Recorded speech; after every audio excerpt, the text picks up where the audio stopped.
What we mean by HRIS has changed over the years. And so let's look at kind of the history of HRIS systems and the architecture of those systems.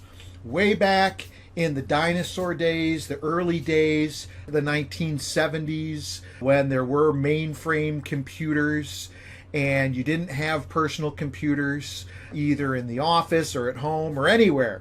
And if you wanted to get certain things done, you had to do that through the mainframe computer. And actually, I think back to it actually in the first days of when I was in college. That was in the late 1980s. Even then, you relied a lot on a mainframe computer. When we were doing library searches for doing research papers, you did that either through the card catalog or by making an appointment with a librarian who used the mainframe computer.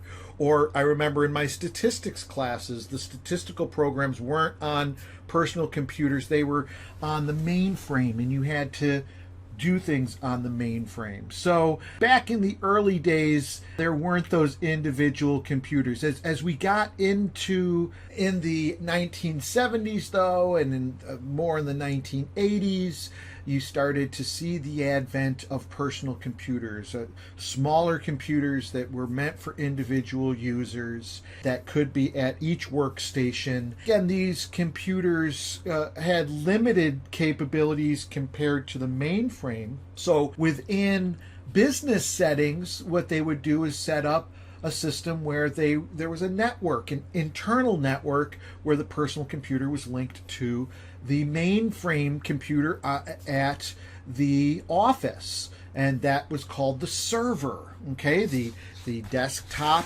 computers, the client, and the mainframe computers, the server, and it allowed more utilization of the powerful computer processing of the server and more accessibility to a large amount of data across the organization.